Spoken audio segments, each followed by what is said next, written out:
एक बार फिर से आप सभी का स्वागत है आपके अपने चैनल MS स्टडी टॉक्स पर। तो जैसे कि आप सभी को पता होगा, इस चैनल के माध्यम से झारखंड में नौकरी और शिक्षा से रिलेटेड तमाम अपडेट सही टाइम पर सबसे पहले देने की कोशिश करता हूं।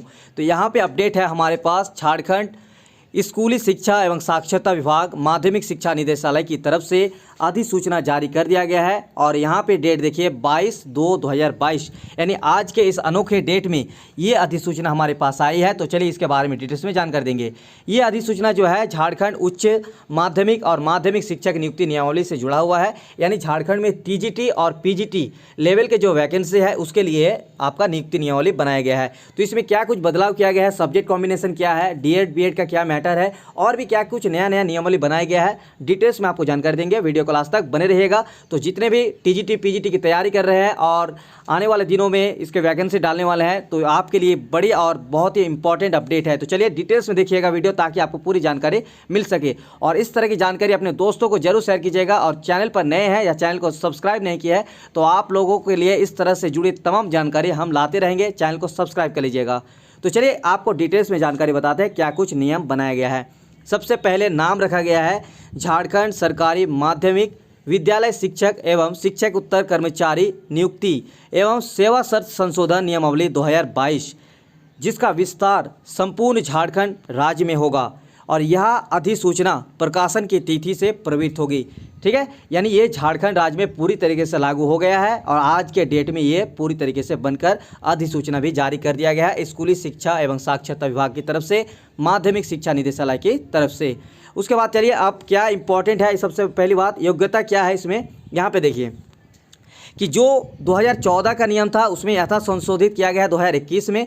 और इसमें क्या बदलाव किया गया है कि किसी भी मान्यता प्राप्त विश्वविद्यालय से राज्य के सरकारी विद्यालयों में माध्यमिक स्तर पर पढ़ाए जाने वाले विषयों में से नियुक्ति के विषय में स्नातक, यानी जो आप सब्जेक्ट है आपका स्नातक ग्रेजुएशन में, उसमें लगभग स्नातक के 3 वर्षों से संबंधित पढ़ाई की हो। यानी आपका अगर मान लीजिए फिजिक्स है तो 3 साल तक आप फिजिक्स पढ़े हैं, इस तरह से नियम है, ताकि आप लोग अगर अप्लाई करें तो ये आपके लिए नियम रहेगा। अथवा स्नातकोत्तर में कम से कम 50% अंकों के साथ राष्ट्रीय अध्यापक शिक्षा परिषद यानी NCT से मान्यता प्राप्त स्नातक B.Ed, यानी ये तो पता है क्योंकि TGT के लिए आपको क्या चाहिए, ग्रेजुएशन प्लस B.Ed। तो यहाँ पे ग्रेजुएशन प्लस B.Ed है, लेकिन यहाँ पे एक चीज़ कि तीनों साल में आपका एक ही सब्जेक्ट कॉमन जो है पढ़ाई होना चाहिए ऑनर्स के साथ। जैसे फिजिक्स है तो किसी का फिजिक्स, केमिस्ट्री है तो केमिस्ट्री, इस तरह से नियम बनाया गया है। चलिए दूसरा यहाँ पर बात करेंगे कि राष्ट्रीय अध्यापक शिक्षा परिषद मान्यता मानदंड और क्रियाविधि विनियम 2007 के अनुसार किसी मान्यता प्राप्त विश्वविद्यालय से राज्य के सरकारी विद्यालयों में माध्यमिक स्तर पर पढ़ाए जाने वाले विषयों में से नियुक्ति के विषय में स्नातक, जिसमें कि 3 वर्षों तक की पढ़ाई विषय की पढ़ाई हो, अथवा स्नातक उत्तर में कम से कम 45% अंकों सहित तथा राष्ट्रीय अध्यापक शिक्षा परिषद से मान्यता प्राप्त शिक्षण संस्थान में स्नातक B.Ed। ठीक है, ये आपका MA यानी MA MSc में आपका 45% यहाँ पे नियम आप लोग देख पा रहे हैं मिनिमम होना चाहिए, और साथ में ग्रेजुएशन के साथ B.Ed।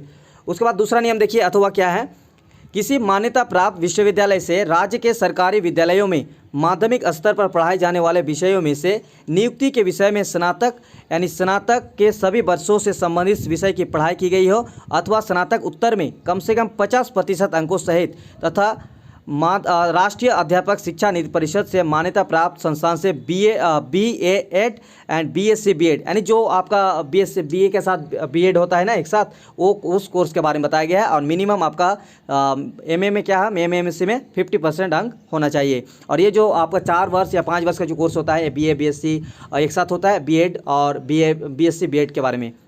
अगला है देखिए, अगला योग्यता क्या है कि किसी मान्यता प्राप्त विश्वविद्यालय से राज्य के सरकारी विद्यालयों में माध्यमिक स्तर पर पढ़ाए जाने वाले विषयों में से नियुक्ति के विषय में न्यूनतम 55% अंकों तथा उसके समकक्ष ग्रेड के साथ स्नातक उत्तर अथवा 3 वर्षीय एकीकृत B.Ed और M.Ed, ये भी नया योग्यता शामिल किया गया है।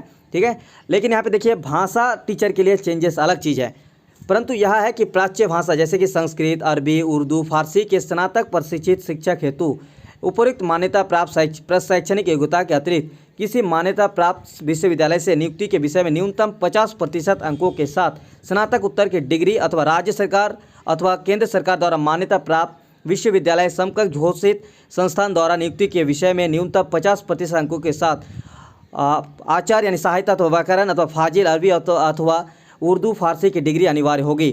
शारीरिक शिक्षक यानी जो फिजिकल टीचर बनना चाहते हैं, देखिए उसके लिए क्या है, फिजिकल टीचर यहाँ पर शारीरिक शिक्षकों के लिए राज्य सरकार अथवा केंद्र सरकार द्वारा मान्यता प्राप्त विश्वविद्यालय से कला विज्ञान अथवा वाणिज्य में न्यूनतम 50% अंकों के साथ स्नातक डिग्री अथवा शारीरिक शिक्षा में स्नातक डिग्री यानी बीपीएड अनिवार्य होगा। ये नियम बनाया गया है। और हाँ, दूसरी अपडेट कि अगर आपको ये पीडीएफ चाहिए तो टेलीग्राम चैनल का लिंक होगा डिस्क्रिप्शन में, आप लोग टेलीग्राम चैनल को ज्वाइन कर लीजिएगा। ये हम पीडीएफ डाल देंगे वहाँ पे, ठीक है, ताकि आप लोग और डिटेल्स में जानकारी आप लोग अपने से पढ़ के भी इसको निकाल सकते हैं। बाकी और भी अगर आपका सवाल रहेगा तो कमेंट सेक्शन में लिखिएगा, हम बाकी अपडेट कर देंगे, जानकारी दे देंगे, ठीक है। लेकिन इसमें थोड़ा सा लेट लग सकता है, लेकिन आप लोग ज्वाइन करके रखिएगा, हम आधा एक घंटे में आपको इसको डाल देंगे। उसके बाद क्या है, शारीरिक शिक्षकों के लिए राज्य सरकार अथवा केंद्र सरकार द्वारा मान्यता प्राप्त विश्वविद्यालय से, ये तो हो गया। चलिए यहाँ पे देखिए, राज्य सरकार द्वारा नियुक्ति हेतु प्रकाशित विज्ञापन में अनुसूचित जाति, अनुसूचित जनजाति एवं कोटि के निःशक्त आरक्षण कोटि वाले आवेदकों के मामले में उपयुक्त निर्धारित शैक्षणिक योग्यता के अंकों में 5% की छूट मिलेगी, ठीक है। यानी जो ST SC कैटेगरी के होंगे उनको यहाँ पे छूट मिलेगा, जो कि ऊपर आप लोगों योग्यता के बारे में बताया उसी के बारे में। लेकिन सबसे बड़ी बात यहाँ पे देखिए 10+2 यहाँ पे भी नियम बना दिया गया है। उक्त अनिवार्य शैक्षणिक प्रशैक्षणिक योग्यता के अतिरिक्त अभ्यर्थियों को मैट्रिक 10वीं कक्षा अथवा इंटरमीडिएट 10+2 कक्षा झारखंड राज्य में अवस्थित मान्यता प्राप्त शैक्षणिक संस्थान से उत्तीर्ण होना अनिवार्य होगा तथा अभ्यर्थी को स्थानीय रीति रिवाज और भाषा परिवेश का ज्ञान होना अनिवार्य होगा। यहाँ पे भी लागू हो गया है, जो कि झारखंड के किसी शैक्षणिक संस्थान से 10वीं और 12वीं होना अनिवार्य है।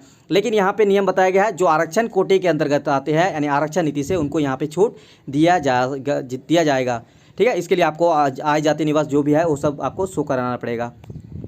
उसके बाद देखिए, परीक्षाफल झारखंड कर्मचारी चयन आयोग अथवा मतलब इसमें जो नियम है नियम 9 में इसमें क्या बताया जा रहा है, वैसे अभ्यर्थी जो शिक्षक प्रशिक्षण पूरा कर लिए हो अथवा तथा प्रशिक्षण के परीक्षा में सम्मिलित होने वाले हैं। देखिए इसके बारे में बता देता आपको शॉर्टकट में। ऐसे मतलब मान लीजिए कि कोई टीचर ट्रेनिंग जो है कंप्लीट कर लिया है, लेकिन उसका रिजल्ट नहीं आया है, और अगर ऐसे में वो इसमें शामिल हो जाते हैं तो उसको क्या करना होगा कि परीक्षाफल झारखंड कर्मचारी चयन आयोग अथवा राज्य सरकार द्वारा प्राधिकार के द्वारा आयोजित शिक्षक नियुक्ति के परीक्षाफल के प्रकाशन की तिथि पूर्व आयोग अथवा राज्य सरकार द्वारा निर्धारित तय सीमा तक समर्पित करना आवश्यक होगा। यानी आपका रिजल्ट जो है वो झारखंड कर्मचारी चयन आयोग जो परीक्षा लेंगे नियुक्ति के लिए, शिक्षक नियुक्ति के लिए, उससे पहले आपका ये आ जाना चाहिए। इस तरह से नियम बनाया गया है, ठीक है। यानी कि मान लीजिए आप टीचर्स ट्रेनिंग पूरा कर ली है, आपका रिजल्ट नहीं है, आप लोग बैठ भी गए और उसके बाद JSS से क्या किए कि उसका नियुक्ति प्रोसेस भी शुरू कर दिया, डॉक्यूमेंट वेरिफिकेशन भी शुरू कर दिए, और आपका फिर भी रिजल्ट नहीं आता है तो फिर इसमें दिक्कत होगा। इसीलिए आपको झारखंड कर्मचारी आयोग द्वारा जो डेट निर्धारित किया जाएगा उससे पहले आपको रिजल्ट शो कराना होगा। उसके बाद मेधा सूची के बारे में भी यहाँ पे है कि मेधा सूची में एक से अधिक अभ्यर्थियों के प्राथमिक समान होने पर मेधा का निर्माण जन्मतिथि के आधार पर किया जाएगा, और जिनकी उम्र ज़्यादा होगी उन्हें ऊपर स्थान मिलेगा। इस तरह से अगर ये इसमें उसके बाद देखिए, अगर यदि एक से अधिक अभ्यर्थियों के प्राप्तांक और जन्मतिथि समान पाई जाती है तो ऐसी स्थिति उनकी स्नातकोत्तर योग्यता तो में प्राप्त अंकों के प्रतिशत के आधार पर वरीयता का निर्धारण किया जाएगा। यानी जो ग्रेजुएशन और MA/MSc में जो नंबर आएगा उसके आधार पर यहाँ पे किया जाएगा, ठीक है। तो ये सारा नियम, और यहाँ पे देखिए 10+2 के लिए भी नियम है। जो किसी भी मान्यता प्राप्त विश्वविद्यालय से राज्य के सरकारी विद्यालय में माध्यमिक स्तर पर पढ़ाए जाने वाले विषय में से नियुक्ति के विषय में कम से कम 50% अंकों सहित स्नातक उत्तर, ठीक है। यानी MA/MSc आपको PG कोर्स चाहिए और साथ ही BEd भी चाहिए, ये है +2 लेवल के। बाकी सभी नियम यहाँ पे दिया हुआ है, तो ये +2 लेवल के हैं। और अगर आपको इस तरह की जानकारी और डिटेल्स में कुछ चाहिए तो आप लोग कमेंट सेक्शन में ज़रूर लिखिएगा। और आपको एक जानकारी के लिए बता दें कि टेलीग्राम चैनल का लिंक होगा डिस्क्रिप्शन में, उसको ज्वाइन कर लीजिएगा ताकि ये PDF आपको मिल जाएगा। उसके बाद देखिए यहाँ पे कंप्यूटर टीचर के लिए भी कुछ है कि कंप्यूटर संचालन की सामान्य जानकारी, ये वांछित योग्यता है, यानी आपको कंप्यूटर संचालन की सामान्य जानकारी होना चाहिए अगर आप 10+2 टीचर बनना चाहते हैं तो ये रहा नियम, तो ये आपके लिए। तो मिलते हैं नेक्स्ट वीडियो के साथ। तो इस तरह का अपडेट पाने के लिए चैनल के साथ बने रहिए। इस तरह के लेटेस्ट अपडेट के लिए अपने दोस्तों को वीडियो को ज़्यादा से ज़्यादा शेयर कीजिए। तो तब तक के लिए शुक्रिया।